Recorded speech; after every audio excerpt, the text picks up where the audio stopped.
2026 12 ರಾಶಿಗಳಲ್ಲಿ ಯಾರಿಗೆ ಶುಭ ಆಗುತ್ತೆ, ಯಾರಿಗೆ ಅಶುಭ ಆಗುತ್ತೆ ಎಂದು ನಾವು ತಿಳಿದುಕೊಳ್ಳೋಣ ಬನ್ನಿ. ನವಗ್ರಹಗಳಲ್ಲಿ ಶನಿಯನ್ನು ನ್ಯಾಯದ ದೇವರು ಎಂದು ಕರೆಯಲಾಗುತ್ತದೆ. ಕರ್ಮಕ್ಕೆ ತಕ್ಕ ಫಲವನ್ನು ನೀಡುವ ಶನಿ ಅತ್ಯಂತ ನಿಧಾನವಾಗಿ ಸಂಚಾರ ಮಾಡುವ ಗ್ರಹವೂ ಆಗಿದೆ. ಒಂದು ನಿರ್ದಿಷ್ಟ ಅವಧಿಯಲ್ಲಿ ರಾಶಿಯನ್ನು ಬದಲಿಸುವ ಶನಿ ಕೆಲವೊಮ್ಮೆ ಹಿಮ್ಮುಖ ಸಂಚಾರ ಮಾಡುತ್ತದೆ. ಶನಿಯ ಈ ಸ್ಥಿತಿ 12 ರಾಶಿಗಳ ಮೇಲೆ ವಿಭಿನ್ನ ಪರಿಣಾಮವನ್ನುಂಟು ಮಾಡುವುದು. ಈ ಸಮಯದಲ್ಲಿ ಜಾತಕದಲ್ಲಿ ಶನಿಯ ಸ್ಥಾನ ಬಲವಾಗಿದ್ದರೆ ಸಂಪತ್ತು, ಸೌಕರ್ಯ ಮತ್ತು ವೃತ್ತಿ ಪ್ರಗತಿ, ಉದ್ಯೋಗ, ಕುಟುಂಬ ಸಂತೋಷ ಪ್ರಾಪ್ತಿಯಾಗುವುದು. ಅಂದಹಾಗೆ ಪ್ರಸ್ತುತ ಮೀನರಾಶಿಯಲ್ಲಿ ಸಂಚಾರ ಮಾಡುವ ಶನಿ 2026ರಲ್ಲಿ ಹಿಮ್ಮುಖವಾಗಿ ಸಂಚರಿಸುವುದು. ಶನಿಯ ಈ ಸಂಚಾರ 12 ರಾಶಿಗಳಿಗೆ ಶುಭ ಹಾಗೂ ಅಶುಭ ಫಲಗಳನ್ನು ನೀಡಲಿದೆ. ಹಾಗಾದರೆ ಮೇಷರಾಶಿಯಿಂದ ಮೀನರಾಶಿಯವರೆಗೆ ಶನಿ ಹಿಮ್ಮುಖ ಸಂಚಾರ ಯಾವ ಪ್ರಭಾವ ಬೀರಲಿದೆ ಎಂದು ತಿಳಿಯಲು ಈ ವಿಡಿಯೋವನ್ನು ಸಂಪೂರ್ಣವಾಗಿ ನೋಡಿ. ಮೇಷರಾಶಿ. ಶನಿ ಹಿಮ್ಮುಖ ಸಂಚಾರ ಮೇಷರಾಶಿಯವರಿಗೆ ಮಿಶ್ರ ಫಲಗಳನ್ನು ತಂದುಕೊಡಲಿದ್ದು, ಒಂದೇ ಸಮಯದಲ್ಲಿ ಅವಕಾಶಗಳು, ಜಾಗ್ರತೆಗಳು ಅಗತ್ಯವಾಗಿರುವ ಕಾಲವಾಗಿದೆ. ಮನೆ, ವಾಹನ, ಜಮೀನು ಮತ್ತು ಚಿನ್ನಾಭರಣ ಸೇರಿದಂತೆ ದುಬಾರಿ ವಸ್ತುಗಳನ್ನು ಖರೀದಿಸುವ ಶುಭಯೋಗಗಳು ಬಲವಾಗಿ ಕಾಣಿಸಿಕೊಳ್ಳುತ್ತವೆ. ಕುಟುಂಬದಲ್ಲಿ ಹೊಸ ಸದಸ್ಯರ ಆಗಮನ, ಮದುವೆ ನಿಶ್ಚಯ, ಮಕ್ಕಳ ಶಿಕ್ಷಣದಲ್ಲಿ ಪ್ರಗತಿ ಹಾಗೂ ಉದ್ಯೋಗ ಕ್ಷೇತ್ರಗಳಲ್ಲಿ ಹೊಸ ಅವಕಾಶಗಳು ನಿಮ್ಮ ಜೀವನಕ್ಕೆ ಸಂತೋಷವನ್ನು ತರಲಿದೆ. ಕೆಲಸದ ಕ್ಷೇತ್ರದಲ್ಲಿ ನಿಮ್ಮ ಸಾಮರ್ಥ್ಯ ಮತ್ತು ಕಾರ್ಯಪಟುತ್ವವನ್ನು ಮೇಲಧಿಕಾರಿಗಳು ಗುರುತಿಸುವರು. ಇದರಿಂದ ಪದೋನ್ನತಿ ಅಥವಾ ಹೊಸ ಜವಾಬ್ದಾರಿಗಳ ಲಕ್ಷಣಗಳು ಸ್ಪಷ್ಟವಾಗುತ್ತದೆ.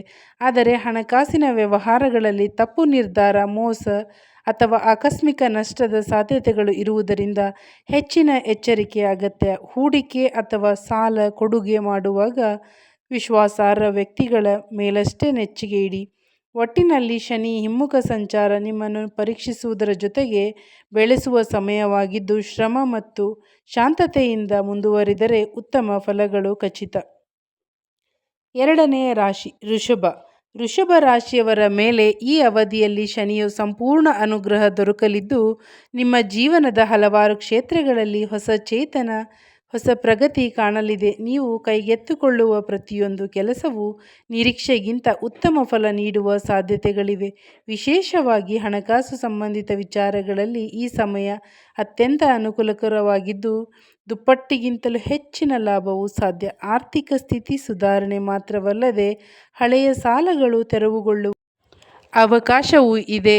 ವ್ಯಾಪಾರ, ವ್ಯವಹಾರ, ಉದ್ಯಮದಲ್ಲಿ ತೊಡಗಿರುವವರು ಹೊಸ ಒಪ್ಪಂದಗಳು, ಹೊಸ ಬಂಡವಾಳ ಮತ್ತು ಗ್ರಾಹಕರ ಬೆಂಬಲದಿಂದ ಬಲಿಷ್ಠವಾಗುವರು. ವಿಶೇಷವಾಗಿ ಕೃಷಿ, ರಿಯಲ್ ಎಸ್ಟೇಟ್, ಜಮೀನು ಖರೀದಿ, ಮಾರಾಟ ಮತ್ತು ಭೂಮಿ ಅಭಿವೃದ್ಧಿ ಸಂಬಂಧಿತ ಕ್ಷೇತ್ರಗಳಲ್ಲಿ ಅವಿಸ್ಮರಣೀಯ ಲಾಭಗಳ ಯೋಗವಿದೆ. ಕುಟುಂಬದಲ್ಲಿ ಸಂತೋಷದ ವಾತಾವರಣ ನಿರ್ಮಾಣವಾಗುತ್ತಿದ್ದು, ನಿಮ್ಮ ನಿರ್ಧಾರಗಳು ಮನೆ ಮಂದಿಗೆ ಸ್ಥಿರ ಭವಿಷ್ಯ ನೀಡುವಂತಹದ್ದೇ. ಅವಕಾಶಗಳನ್ನು ಹಿಡಿದುಕೊಳ್ಳಲು ಮತ್ತು ಅತ್ಯುತ್ತಮ ಕಾಲವಾಗಿರುವುದರಿಂದ ಧೈರ್ಯವಾಗಿ ಮುಂದುವರಿಯಿರಿ. ಶನಿಯ ಕೃಪೆಯಿಂದ ನಿಮ್ಮ ಎಲ್ಲ ಪ್ರಯತ್ನಗಳು ಫಲಶ್ರುತಿಯಾಗುವ ಸಾಧ್ಯತೆ ಅತ್ಯಂತ ಹೆಚ್ಚು. ಮೂರನೆಯ ರಾಶಿ ಮಿಥುನ. ಮಿಥುನ ರಾಶಿಯಿಂದ 10ನೇ ಮನೆಯಲ್ಲಿ ಶನಿ ಹಿಮ್ಮುಖ ಸಂಚಾರ ಆರಂಭವಾದಾಗ ನಿಮ್ಮ ವೃತ್ತಿ ಜೀವನದಲ್ಲಿ ಮಹತ್ತರ ಪ್ರಗತಿ, ಸ್ಥಿರತೆಯ ಯೋಗಗಳು ಬಲವಾಗುತ್ತದೆ. ವಿಶೇಷವಾಗಿ ಸರ್ಕಾರಿ ವಿಭಾಗ, ವಕೀಲ ವೃತ್ತಿ ಮತ್ತು ಮ್ಯಾಜಿಸ್ಟ್ರೇಟ್ ಹುದ್ದೆ, ಪೊಲೀಸ್ ಇಲಾಖೆ ಹಾಗೂ ಯಾವುದೇ ರೀತಿಯ ಆಡಳಿತಾತ್ಮಕ ಕೆಲಸಗಳಲ್ಲಿ ತೊಡಗಿಸುವವರಿಗೆ ಶನಿದೇವರು ಉತ್ತೇಜನ, ಪದೋನ್ನತಿ ಅಥವಾ ಗೌರವ ಹೆಚ್ಚಿಸುವ ಅವಕಾಶಗಳನ್ನು ನೀಡಲಿದ್ದಾರೆ. ನಿಮ್ಮ ಪರಿಶ್ರಮ, ಧ್ಯಾನ, ಕಾರ್ಯನಿಷ್ಠೆ ಅಧಿಕಾರಿಗಳ ಗಮನ ಸೆಳೆಯಲಿದ್ದು, ಇದುವರೆಗೆ ಹೂಡಿದ ಶ್ರಮಕ್ಕೆ ಪ್ರತಿಫಲ ಸಿಗುವ ಕಾಲ ಬಂದಿದೆ. ಕುಟುಂಬದಲ್ಲಿ ಸಂತೋಷದ ವಾತಾವರಣ ನಿರ್ಮಾಣವಾಗುತ್ತಿದ್ದು, ದಾಂಪತ್ಯ ಜೀವನದಲ್ಲಿ ಅರಿವಿನ ಬೆಳಕು ಮತ್ತು ನೆಮ್ಮದಿ ಹೆಚ್ಚಾಗುತ್ತದೆ. ಹೊಸ ವಿವಾಹಿತರಿಗೆ ಪರಸ್ಪರ ಹೊಂದಾಣಿಕೆ ಸುಧಾರಣೆ ಆಗುತ್ತದೆ ಹಾಗೂ ವಿವಾಹ ನಿರೀಕ್ಷೆಯಲ್ಲಿರುವವರಿಗೆ ಶುಭ ಸುದ್ದಿಗಳು ಬಂದು ಜೀವನದ ಹೊಸ ಅಧ್ಯಾಯ ಆರಂಭವಾಗುವ ಸಾಧ್ಯತೆ ಇದೆ. ಒಟ್ಟಿನಲ್ಲಿ ಶನಿ ಹಿಮ್ಮುಖ ಸಂಚಾರ ಮಿಥುನ ರಾಶಿಯವರಿಗೆ ಶ್ರಮಕ್ಕೆ ಶ್ರೇಯಸ್ಸು, ಕುಟುಂಬಕ್ಕೆ ಸುಖ ಮತ್ತು ಮನಸ್ಸಿಗೆ ತುಂಬ ತೃಪ್ತಿ ನೀಡುವಂತಹದ್ದಾಗಿದೆ. ಕಟಕ ರಾಶಿ. ಕಟಕ ರಾಶಿಯವರು ಈ ಸಮಯದಲ್ಲಿ ವಿಶೇಷ ಜಾಗರೂಕತೆ ಪ್ರದರ್ಶಿಸಬೇಕಾದ ಕಾಲ ಬಂದಿದೆ. ವೈದ್ಯಕೀಯ, ಪೊಲೀಸ್ ಇಲಾಖೆ, ವಕೀಲ ವೃತ್ತಿ, ಕೃಷಿ ಕ್ಷೇತ್ರ, ಕ್ರೀಡೆ, ಶಿಕ್ಷಣ, ರೈಲ್ವೆ, ಚಲನಚಿತ್ರೋದ್ಯಮ, ಮಾಧ್ಯಮ, ಕಾರ್ಮಿಕ ವರ್ಗ ಹಾಗೂ ಸ್ವಂತ ವ್ಯಾಪಾರ, ವ್ಯವಹಾರ, ಉದ್ಯಮ ನಡೆಸುತ್ತಿರುವವರಿಗೆ ಅನಿಸಹಾಯಕ ಪರಿಸ್ಥಿತಿಗಳು ಎದುರಾಗುವ ಸಾಧ್ಯತೆಗಳು ಹೆಚ್ಚಾಗಿದೆ. ಆರ್ಥಿಕ ನಷ್ಟ, ಯೋಜನೆಗಳಲ್ಲಿ ವಿಳಂಬ, ಹೂಡಿಕೆಗಳಲ್ಲಿ ಕುಂಠಿತ ಫಲಗಳು ಕಂಡುಬರುವುದರಿಂದ ಹಣಕಾಸು ನಿರ್ಧಾರಗಳನ್ನು ತೆಗೆದುಕೊಳ್ಳುವಾಗ ಹೆಚ್ಚಿನ ಪರಿಶೀಲನೆ, ಜಾಗ್ರತೆ ಅಗತ್ಯ. ಆರೋಗ್ಯದ ದೃಷ್ಟಿಯಿಂದಲೂ ಈ ಅವಧಿ ಎಚ್ಚರಿಕೆಯನ್ನು ಬೇಡಿಕೊಂಡಿದ್ದು, ವಿವರಿಸಲಾಗದ ಆಯಾಸ, ಶಕ್ತಿಯ ಕುಂದು, ನಿದ್ರಾಭಂಗ, ಮಾನಸಿಕ ಒತ್ತಡ ಹೆಚ್ಚಾಗುವ ಯೋಗಗಳಿವೆ. ಕೆಲಸದ ಪ್ರೋನ್ನತಿ, ಸಂಬಳ ಹೆಚ್ಚಳ, ಹೊಸ ಜವಾಬ್ದಾರಿ ನಿರೀಕ್ಷಿಸುವವರು ತಾತ್ಕಾಲಿಕ ನಿರಾಶೆಯನ್ನು ಎದುರಿಸಬೇಕಾಗಬಹುದು. ಮೇಲಾಧಿಕಾರಿಗಳೊಂದಿಗೆ ಸಂವಹನದಲ್ಲಿ, ಸಹೋದ್ಯೋಗಿಗಳೊಂದಿಗೆ ಮಾತುಕತೆಯಲ್ಲಿ ಹಾಗೂ ಕುಟುಂಬದೊಳಗೆ ಚರ್ಚೆಗಳಲ್ಲಿ ಪದಗಳನ್ನು ಆರಿಸಿಕೊಂಡು ಮಾತನಾಡುವುದು ಅತ್ಯಂತ ಮುಖ್ಯ. ಇಲ್ಲವಾದರೆ ತಪ್ಪು ಅರ್ಥೈಸಿಕೆಗಳು ಅಥವಾ ಅಗತ್ಯವಿಲ್ಲದ ಸಮಸ್ಯೆಗಳು ಉಂಟಾಗಬಹುದು. ಒಟ್ಟಿನಲ್ಲಿ ಈ ಸಮಯವು ಅವಕಾಶಗಳಿಗಿಂತ ಹೆಚ್ಚು ಎಚ್ಚರಿಕೆ ಮತ್ತು ತಾಳ್ಮೆ ಬೇಡುವಂತಹದ್ದು. ಶಾಂತ ಮನಸ್ಸು, ಯೋಚಿಸಿ ತೆಗೆದುಕೊಳ್ಳುವ ನಿರ್ಧಾರಗಳು ಮತ್ತು ಆರೋಗ್ಯದ ಮೇಲಿನ ಕಾಳಜಿಯು ಈ ಅವಧಿಯಲ್ಲಿ ಸುಲಭವಾಗಿ ನಿಭಾಯಿಸಲು ಸಹಕಾರಿಯಾಗುತ್ತದೆ.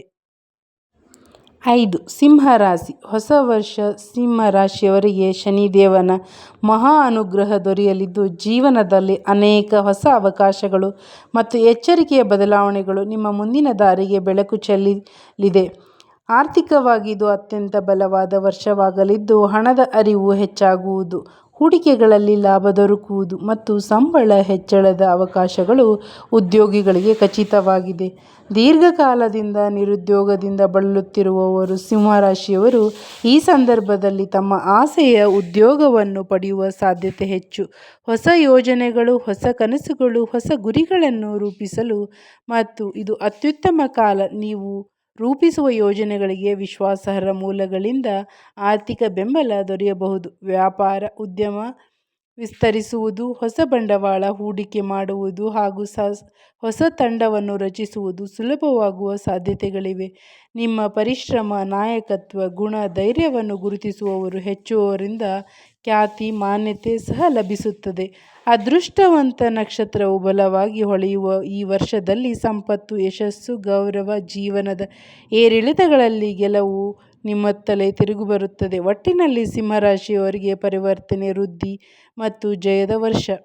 6. ಕನ್ಯಾ ರಾಶಿ. ಶನಿಯ ಹಿಮ್ಮುಖ ಸಂಚಾರ ಕನ್ಯಾ ರಾಶಿಯವರಿಗೆ ಅನುಕೂಲಕರವಾದ ಕಾಲವನ್ನೇ ಸೂಚಿಸುತ್ತದೆ.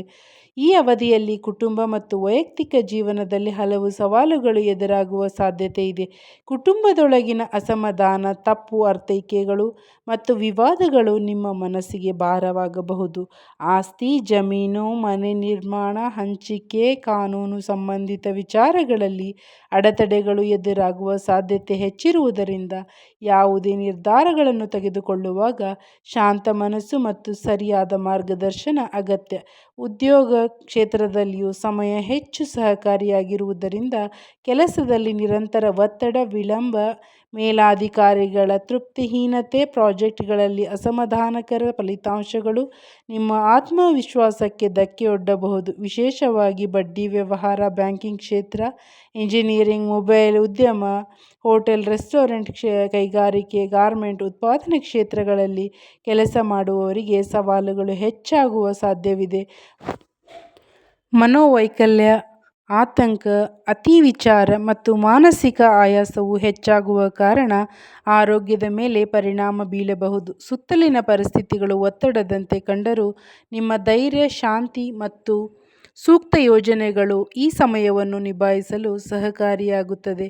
ಜಾಗ್ರತೆಯಿಂದ ನಡೆದುಕೊಂಡರೆ ದೊಡ್ಡ ಸಮಸ್ಯೆಗಳನ್ನು ತಪ್ಪಿಸಿ ನಿಮ್ಮ ಜೀವನವನ್ನು ಸಮತೋಲನದಲ್ಲಿ ಇಟ್ಟುಕೊಳ್ಳಬಹುದು. 7. ತುಲಾ ರಾಶಿ. ತುಲಾ ರಾಶಿಯವರಿಗೆ ಈ ಅವಧಿ ಅತ್ಯಂತ ಅದ್ಭುತ ಹಾಗೂ ಶಕ್ತಿದಾಯಕವಾದ ಸಮಯ.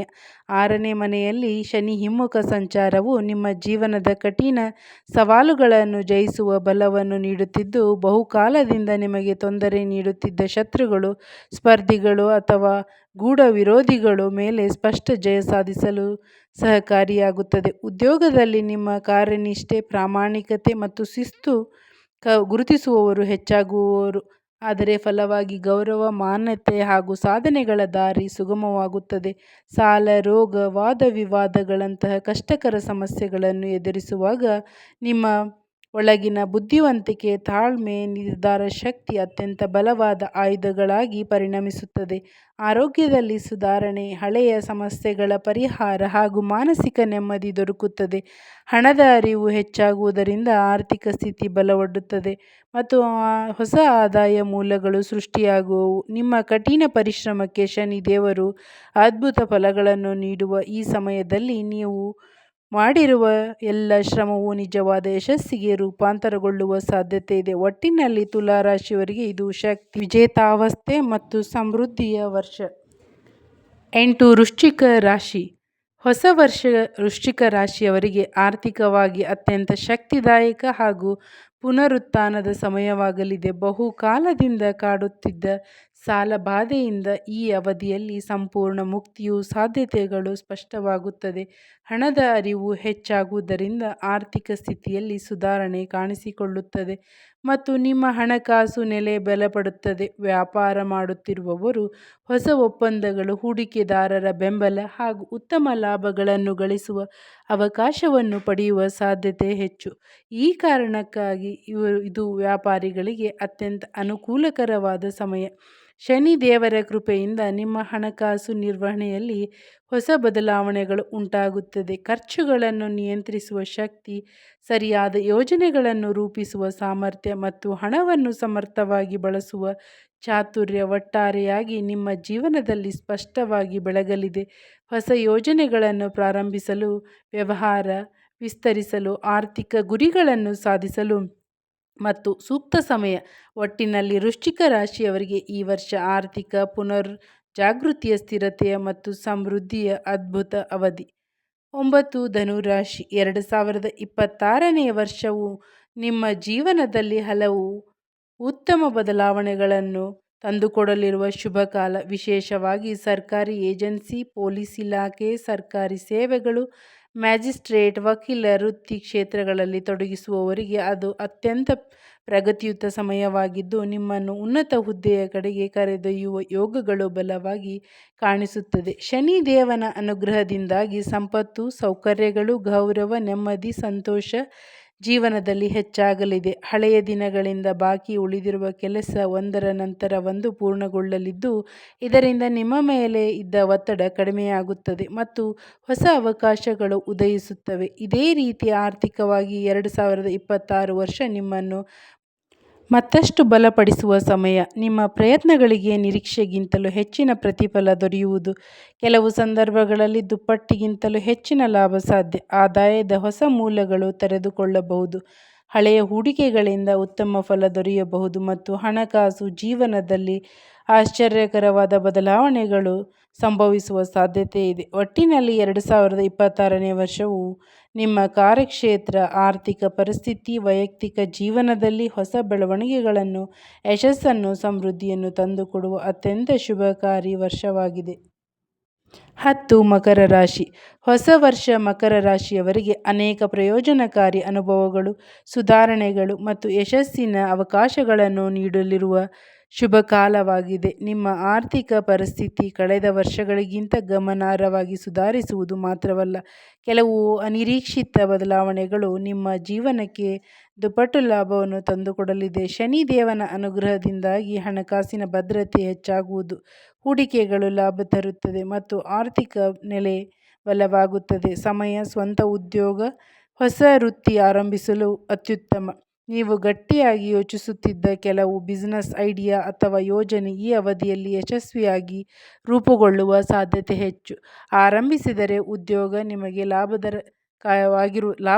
ಲಾಭಕಾರಿಯಾಗಿರುವುದರ ಜೊತೆಗೆ ದೀರ್ಘಕಾಲದ ಸ್ಥಿರತೆಯನ್ನು ನೀಡುತ್ತದೆ. ಉದ್ಯೋಗವಿಲ್ಲದ ಮಕರ ರಾಶಿಯವರಿಗೆ ಇದು ಹೊಸ ಅವಕಾಶಗಳ ವರ್ಷವಾಗಿದ್ದು, ಬಯಸಿದ ಕ್ಷೇತ್ರದಲ್ಲಿ ಕೆಲಸ ಸಿಗುವ ಯೋಗ ಬಹಳ ಬಲವಾಗಿದೆ. ಉದ್ಯೋಗದಲ್ಲಿರುವವರಿಗೆ ಉನ್ನತ ಸ್ಥಾನ, ಬಡ್ತಿ, ಸಂಬಳ ಹೆಚ್ಚಳ ಮತ್ತು ಅಧಿಕಾರದ ವಲಯದಲ್ಲಿ ಗೌರವ ಹೆಚ್ಚಾಗುವ ಸಮಯ. ನಿಮ್ಮ ಪರಿಶ್ರಮಕ್ಕೆ ಯೋಗ್ಯವಿಲ್ಲದ ಫಲ ದೊರೆಯುವುದರ ಜೊತೆಗೆ ನಿಮ್ಮ ವೃತ್ತಿ ಜೀವನವನ್ನು ಸಂಪೂರ್ಣವಾಗಿ ಬದಲಿಸುವಂತಹ ಅದೃಷ್ಟಕದ ಕ್ಷಣಗಳು ಈ ವರ್ಷದಲ್ಲಿ ಸಂಭವಿಸಬಹುದು. ಒಟ್ಟಿನಲ್ಲಿ ಮಕರ ರಾಶಿಯವರಿಗೆ ಹೊಸ ವರ್ಷ ವೃತ್ತಿ, ಹಣಕಾಸು, ಜೀವನ ಮಟ್ಟದಲ್ಲಿ ಅದ್ಭುತ ಏರಿಕೆ ನೀಡುವ ಶನಿವಾರದ ಅನುಗ್ರಹ ಪೂರ್ಣ ವರ್ಷ. ರಾಶಿ 11 ಕುಂಭ. ಶನಿ ಹಿಮ್ಮುಖ ಸಂಚಾರದ ಈ ಅವಧಿಯಲ್ಲಿ ಕುಂಭ ರಾಶಿಯವರು ವಿಶೇಷ ಜಾಗರೂಕತೆ ಮತ್ತು ಸಮತೋಲನವನ್ನು ಪಾಲಿಸಬೇಕಾದ ಸಮಯವಾಗಿದೆ. ಹಣಕಾಸು ಸಂಬಂಧಿತ ವಿಷಯಗಳಲ್ಲಿ ತ್ವರಿತ ನಿರ್ಧಾರಗಳನ್ನು ತೆಗೆದುಕೊಳ್ಳುವುದು ತಪ್ಪು. ಪ್ರತಿಯೊಂದು ವೆಚ್ಚ, ಹೂಡಿಕೆ ಮತ್ತು ಹೊಸ ಯೋಜನೆಗಳ ಬಗ್ಗೆ 100 ಬಾರಿ ಯೋಚಿಸಿ ನಂತರವೇ ಜಾರಿಗೆ ತರುವುದು ಶ್ರೇಯಸ್ಕರ. ಈ ಸಮಯದಲ್ಲಿ ಹೊಸ ಉದ್ಯೋಗ, ವ್ಯವಹಾರ ಅಥವಾ ಸ್ವಂತ ಹುದ್ದೆಯನ್ನು ಪ್ರಾರಂಭಿಸುವುದು ಅನುಕೂಲಕರವಲ್ಲದೇ ಇರಬಹುದು. ಏಕೆಂದರೆ ಗ್ರಹ ಚಲನೆಯ ಪರಿಣಾಮವಾಗಿ ಅಡೆತಡೆಗಳು, ವಿಳಂಬಗಳು ಎದುರಾಗುವ ಸಾಧ್ಯತೆ ಇದೆ. ಪ್ರಯಾಣದ ವಿಷಯದಲ್ಲಿಯೂ ಎಚ್ಚರಿಕೆ ಅಗತ್ಯ. ಅನಗತ್ಯ ಓಡಾಟ, ದೂರ ಪ್ರಯಾಣಗಳು ಮತ್ತು ತುರ್ತು ಪ್ರಯಾಣಗಳನ್ನು ಕೈಬಿಡುವುದು ಉತ್ತಮ. ಪ್ರಯಾಣದ ವೇಳೆಯಲ್ಲಿ ಶಾರೀರಿಕ, ಮಾನಸಿಕ ಆಯಾಸ, ವಿಳಂಬ ಅಥವಾ ಅಸಮಾಧಾನಕರ ಘಟನೆಗಳು ಸಂಭವಿಸಬಹುದಾದ ಕಾರಣ ಸಾಧ್ಯವಾದಷ್ಟು ಮನೆ ಮತ್ತು ಕೆಲಸದ ಸ್ಥಳದ ನಡುವೆ ಸಮತೋಲನ ಜೀವನವನ್ನು ನಡೆಸುವುದು ಸೂಕ್ತ. ದೈನಂದಿನ ಜೀವನದಲ್ಲಿ ನೀವು ಹೆಚ್ಚು ಜಾಗರೂಕರಾಗಿರಬೇಕು. ಅಂದುಕೊಂಡಂತೆ ಕೆಲಸಗಳು ನಡೆಯದೇ ಇರಬಹುದು. ಕೆಲವು ಸಂದರ್ಭಗಳಲ್ಲಿ ಅನಿರೀಕ್ಷಿತ ಸಮಸ್ಯೆಗಳು ಎದುರಾಗಬಹುದು. ಸುತ್ತಲಿನ ಜನರ ಮಾತು, ಸಂಬಂಧಗಳು, ಕೆಲಸದ ಸ್ಥಳದ ಪರಿಸ್ಥಿತಿಗಳು ಹೆಚ್ಚು ಸಂವೇದನಾಶೀಲವಾಗಿರುವ ಕಾಲ. ಆದರೆ ಶಾಂತಿ, ತಾಳ್ಮೆ, ವಿವೇಕದೊಂದಿಗೆ ನಡೆದುಕೊಂಡರೆ ಈ ಅವಧಿಯಲ್ಲಿ ಯಾವುದೇ ದೊಡ್ಡ ತೊಂದರೆಗಳಿಲ್ಲದೆ ನಿಭಾಯಿಸಬಹುದು. 12 ಮೀನ. ಶನಿಯ ಹಿಮ್ಮುಖ ಚಲನೆಯ ಈ ಅವಧಿ ಮೀನ ರಾಶಿಯವರಿಗೆ ಮಂಗಳಕರ ಸಮಯವಲ್ಲವೆಂಬುದು ಸ್ಪಷ್ಟ. ಈ ಸಮಯದಲ್ಲಿ ನಿಮ್ಮ ಆರೋಗ್ಯದ ಕಡೆ ವಿಶೇಷ ಗಮನ ನೀಡುವುದು ಅತ್ಯಂತ ಅಗತ್ಯ. ದೇಹದಲ್ಲಿ ಅಸಹಜವಾದ ದೌರ್ಬಲ್ಯ, ಆಯಾಸ, ಜೀರ್ಣಕ್ರಿಯೆ ಸಮಸ್ಯೆಗಳು, ರಕ್ತದೊತ್ತಡ, ಹೃದಯ ಸಂಬಂಧಿತ ತೊಂದರೆಗಳು ಮತ್ತು ಮಾನಸಿಕ ಒತ್ತಡ ಕಂಡುಬಂದರೆ ತಕ್ಷಣ ವೈದ್ಯರನ್ನು ಸಂಪರ್ಕಿಸುವುದು. ಲಕ್ಷಣಗಳನ್ನು ಲಘುವಾಗಿ ತೆಗೆದುಕೊಳ್ಳುವುದು ಮುಂದಿನ ದಿನಗಳಲ್ಲಿ ಹೆಚ್ಚಿನ ತೊಂದರೆಗಳಿಗೆ ಕಾರಣವಾಗಬಹುದು. ದಿನಚರಿಯಲ್ಲಿ ಶಿಸ್ತು, ಸರಿಯಾದ ಆಹಾರ, ನಿದ್ರೆ, ವಿಶ್ರಾಂತಿ ನಿಮ್ಮ ಆರೋಗ್ಯವನ್ನು ಕಾಪಾಡಲು ಬಹಳ ಮುಖ್ಯ. ಹಣಕಾಸಿನ ವಿಚಾರದಲ್ಲಿಯೂ ಈ ಕಾಲ ಜಾಗೃತಿಯನ್ನು ಬೇಡಿಕೊಳ್ಳುತ್ತದೆ. ಹೊಸ ಆಸ್ತಿಗಳು, ಜಮೀನು, ದೊಡ್ಡ ಹೂಡಿಕೆಗಳು ಮತ್ತು ದೀರ್ಘಕಾಲದ ಹಣಕಾಸು ಬದ್ಧತೆಗಳ ವಿಷಯದಲ್ಲಿ ಈ ಅವಧಿ ಅನುಕೂಲಕರವಾಗಿಲ್ಲ. ತಪ್ಪು ನಿರ್ಧಾರಗಳು ಆರ್ಥಿಕ ನಷ್ಟಕ್ಕೆ, ವಿಳಂಬಗಳಿಗೆ ಅಥವಾ ಕಾನೂನು ಸಂಬಂಧಿತ ಸಮಸ್ಯೆಗಳಿಗೆ ಕಾರಣವಾಗಬಹುದು. ವಂಚನೆ ಅಥವಾ ತಪ್ಪು ಮಾರ್ಗದರ್ಶನದ ಸಾಧ್ಯತೆಗಳಿರಬಹುದಾದ ಕಾರಣ ಹೂಡಿಕೆಗಳು ಮತ್ತು ಆಸ್ತಿ ವ್ಯವಹಾರಗಳನ್ನು ತಾತ್ಕಾಲಿಕವಾಗಿ ಮುಂದೂಡುವುದು ಉತ್ತಮ. ಒಟ್ಟಿನಲ್ಲಿ ಮೀನ ರಾಶಿಯವರು ಈ ಸಮಯದಲ್ಲಿ ನಿಧಾನ, ಜಾಗರೂಕ, ವಿವೇಚನಾಪೂರ್ಣವಾಗಿ ನಡೆದುಕೊಳ್ಳಬೇಕು. ಆರೋಗ್ಯ, ಆರ್ಥಿಕ ವಿಚಾರದಲ್ಲಿ ಎಚ್ಚರಿಕೆ ಇರುವುದರಿಂದ ನೀವು ಅನಾವಶ್ಯಕವಾಗಿ ಸಮಸ್ಯೆಗಳನ್ನು ತಪ್ಪಿಸಿಕೊಳ್ಳಬಹುದು. ನಾವು ಹೇಳಿರುವ ಮಾಹಿತಿಗಳು ನಿಮಗೆ ಉತ್ತಮ ಎನಿಸಿದರೆ ಲೈಕ್ ಕೊಟ್ಟು ಚಾನಲನ್ನು ಸಬ್ಸ್ಕ್ರೈಬ್ ಮಾಡಿಕೊಂಡು ನೋಡಿ. ಧನ್ಯವಾದಗಳು.